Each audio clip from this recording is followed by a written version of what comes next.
പിതാവിന്റെയും പുത്രന്റെയും പരിശുദ്ധാത്മാവിന്റെയും നാമത്തിൽ ആമേൻ.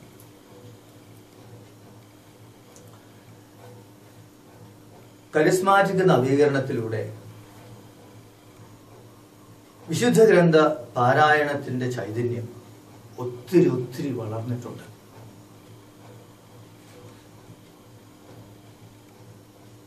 അൽമായരെ വിശുദ്ധ ഗ്രന്ഥം വായിച്ച് വളരെ മനോഹരമായി പ്രസംഗിക്കുന്നത് കാണുമ്പോൾ, ചിലരുടെ പ്രസംഗങ്ങളൊക്കെ കേൾക്കുമ്പോൾ അല്പം അസൂയ തോന്നാറുണ്ട്.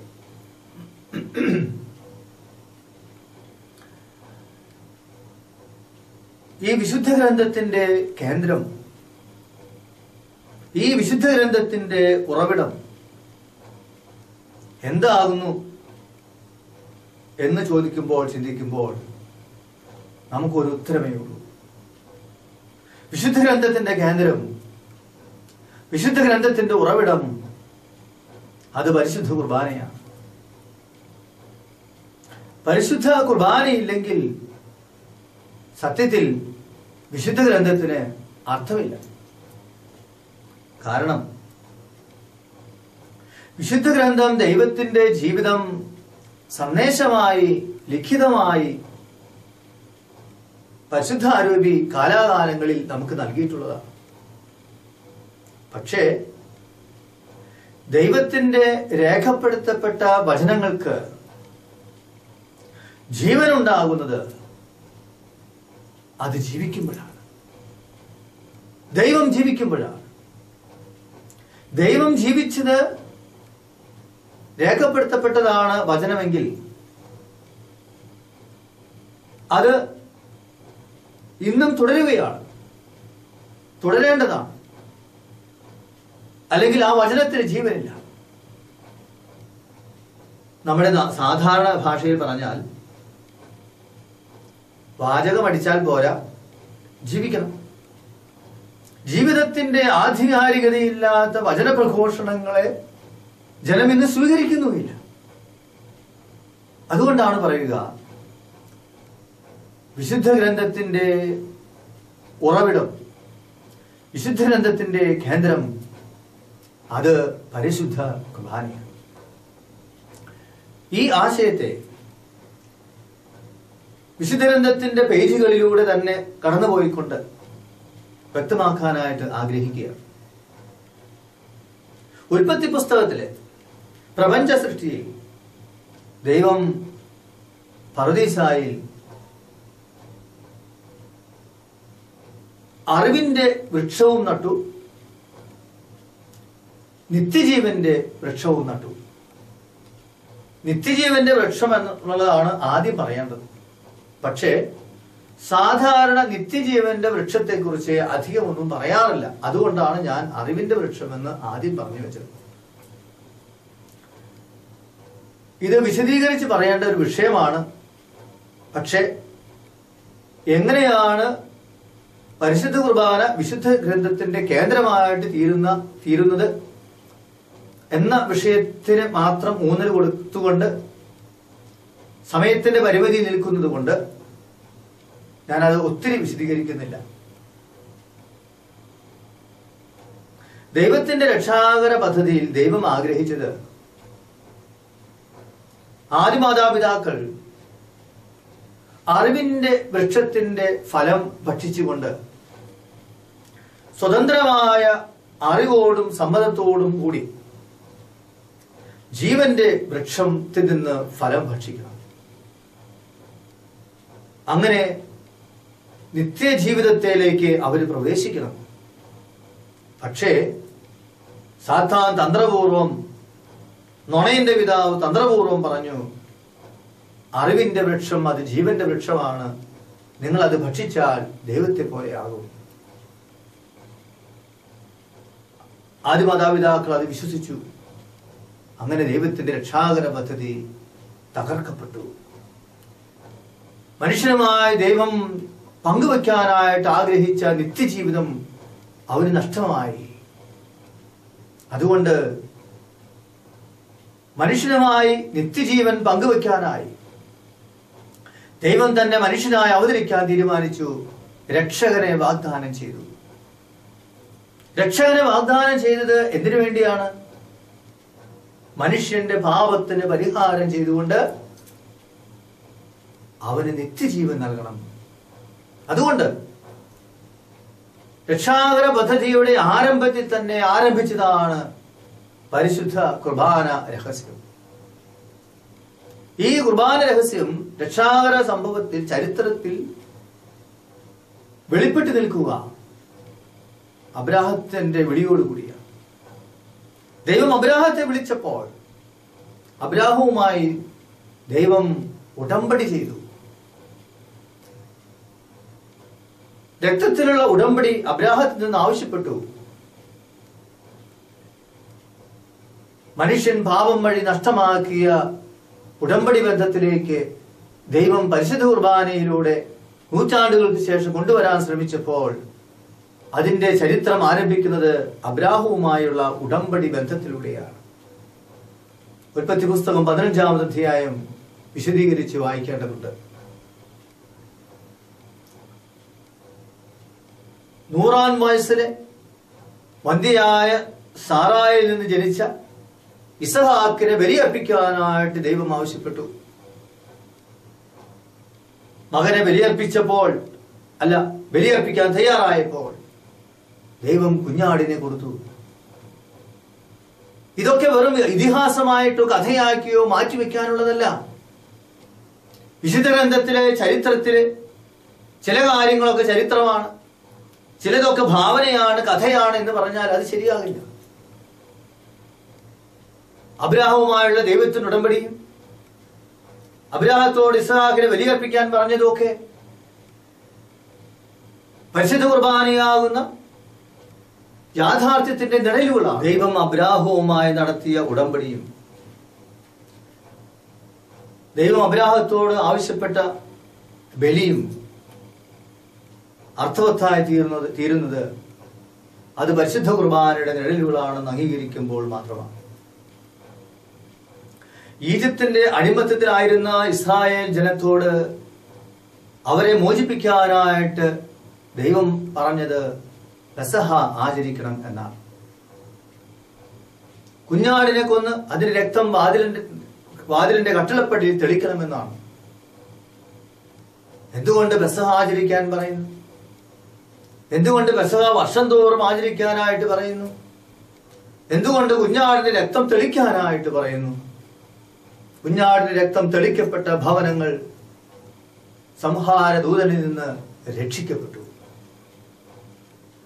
നൂറ്റാണ്ടുകൾക്ക് ശേഷം പെസഹായോടനുബന്ധിച്ച് ലോകത്തിന്റെ പാപം വഹിക്കുന്ന ദൈവത്തിന്റെ കുഞ്ഞാട് പരിശുദ്ധ കുർബാന സ്ഥാപിക്കുമ്പോൾ തിരഞ്ഞെടുക്കപ്പെട്ട ജനം അതിന്റെ അർത്ഥം മനസ്സിലാക്കണം.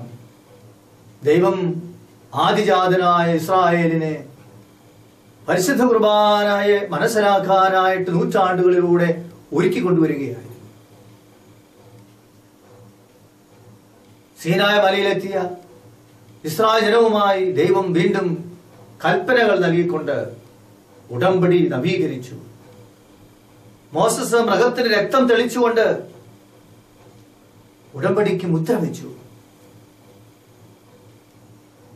മരുഭൂമിയിലെ ദൈവം ഇസ്രായേൽ ജനത്തിന് മന്ന നൽകി. അത് സ്വർഗീയ മന്നയായിരുന്നു. ഓരോരുത്തർക്കും അവരുടെ രുചിക്ക് ചേർന്ന സ്വർഗീയ മന്നയായിരുന്നു അത്. ആ മന്നയാണ് ദൈവത്തിന്റെ കൽപ്പനയനുസരിച്ച് മോസസ് വാഗ്ദാന പേടകം ഉണ്ടാക്കിയപ്പോൾ തിരുസാന്നിധ്യത്തിന്റെ അപ്പമായിട്ട് അവിടെ സൂക്ഷിച്ചത്. പുറപ്പാടിന്റെ പുസ്തകം 25:30. വാഗ്ദാന പേടകത്തിൽ തിരുസാന്നിധ്യത്തിന്റെ അപ്പം ഉണ്ടായിരുന്നു, ഉടമ്പടി പത്രികയുണ്ടായിരുന്നു. അത് ദൈവത്തിന്റെ സാന്നിധ്യമായിരുന്നു. ആ വാഗ്ദാന പേടകത്തിലൂടെയാണ് ദൈവം ഇസ്രായേൽ ജനത്തെ അന്ന് നയിച്ചത്. വർഷം തോറും അവർ പെസഹ ആചരിക്കുകയും ചെയ്തു. ആധുനിക സഭയിലെ പുതിയ ഇസ്രായേൽ ജനത്തിലെ ദൈവം തുടരാനിരുന്ന പരിശുദ്ധ കുർബാനയുടെയും ദിവ്യകാരുണ്യ സാന്നിധ്യത്തിന്റെയും നിഴലുകളായിരുന്നു ഇതൊക്കെ. ദൈവകാരുണ്യ സാന്നിധ്യം കർത്താവിന്റെ കാലശേഷം സഭയിലെ ഏതോ എത്രാനോ മാർപ്പാപ്പയോ തുടങ്ങിയതൊന്നുമല്ല. പുറപ്പാടിന്റെ പുസ്തകത്തിലെ മോസസ് തുടങ്ങി വെച്ചതാണ്. ആദ്യത്തെ ദിവ്യകാരുണ്യ ഭക്തൻ സമാഗമ കൂടാരത്തിലിരുന്ന മോസസ് ആണ്. സമാഗമ കൂടാരത്തിൽ സമയം ചെലവഴിച്ച ജോഷുവയാണ്.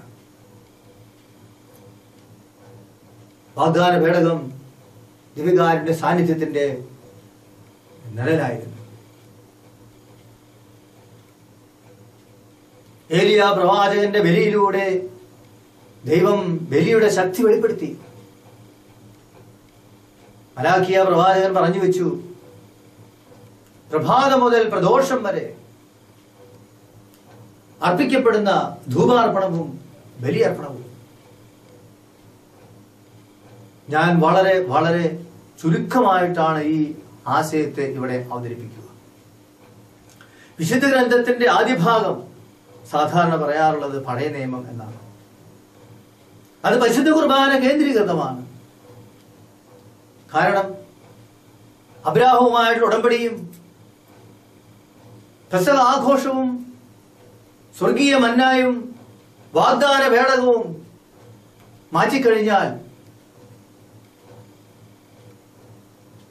പഴയ നിയമം വെറും ഒരു കഥയായിട്ട് മാറും, അല്ലെങ്കിൽ വെറും ലോകത്തിൻ്റെതായ ഒരു ചരിത്രമായിട്ട് അത് മാറിപ്പോകും.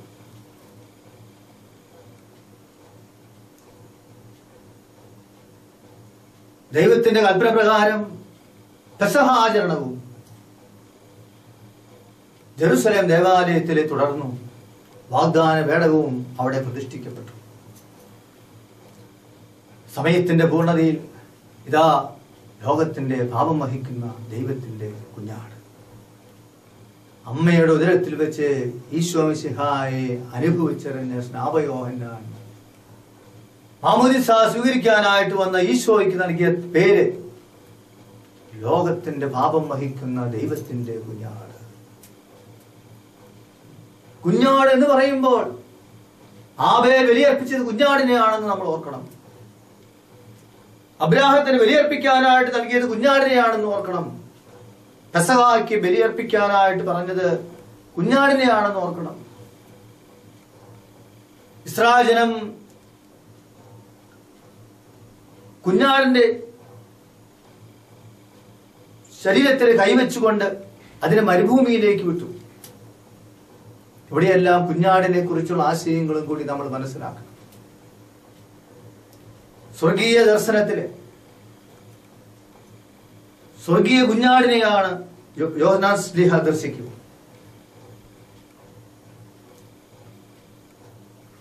സമയത്തിന്റെ പൂർണ്ണതയില് ലോകത്തിന്റെ പാപങ്ങൾ വഹിക്കുന്ന കുഞ്ഞാട് വ്യക്തമായിട്ട് പഠിപ്പിച്ചു, ഞാൻ സ്വർഗത്തിൽ നിന്നിറങ്ങിയ ജീവനുള്ള അപ്പമാകുന്നു. എന്റെ മാംസം ഭക്ഷിക്കുകയും എന്റെ രക്തം പാനം ചെയ്യുകയും ചെയ്യുന്നില്ല എങ്കിൽ നിങ്ങൾക്ക് നിത്യജീവനില്ല എന്ന് പറഞ്ഞപ്പോൾ എല്ലാവരും കർത്താവിനെ ഉപേക്ഷിച്ചു പോയി. പക്ഷെ അതിന്റെ പേരില് കുഞ്ഞാട് പരിശുദ്ധ കുർബാനയെ കുറിച്ചുള്ള തന്റെ പഠനത്തിന് മാറ്റം വരുത്താനായിട്ട് തയ്യാറായില്ല. കടുംപിടുത്തക്കാരനായിട്ട് ഉറച്ചു നിൽക്കുകയായിരുന്നു. അവിടുന്ന് വീണ്ടും പറഞ്ഞു, ഞാൻ നല്ലിടയനാകും. ആടുകൾക്ക് വേണ്ടി ജീവൻ സമർപ്പിക്കാൻ വേണ്ടി വന്ന, അത് സമൃദ്ധമായിട്ട് നൽകാൻ വേണ്ടി വന്ന നല്ല ഇടയനാകുന്ന ഞാൻ. സമയത്തിന്റെ പൂർണ്ണതയിൽ പെസഹ ആഘോഷത്തോടനുബന്ധിച്ച് ഇതാ കുഞ്ഞാട് പുതിയ പെസഹ സ്ഥാപിച്ചു. ഗാഗുൽത്തായിൽ ആ പെസഹ പൂർത്തീകരിച്ചു. ഉയർപ്പ് തിരുനാളിൽ എമ്മാവുസിലേക്ക് പോയ ശിഷ്യന്മാരുടെ കൂടെ നടന്നുകൊണ്ട് മോശ തുടങ്ങി ഓരോ പ്രവാചകനും കർത്താവിനെ കുറിച്ച് പറഞ്ഞ കാര്യങ്ങൾ വിശദീകരിച്ചു കൊടുത്തുകൊണ്ട്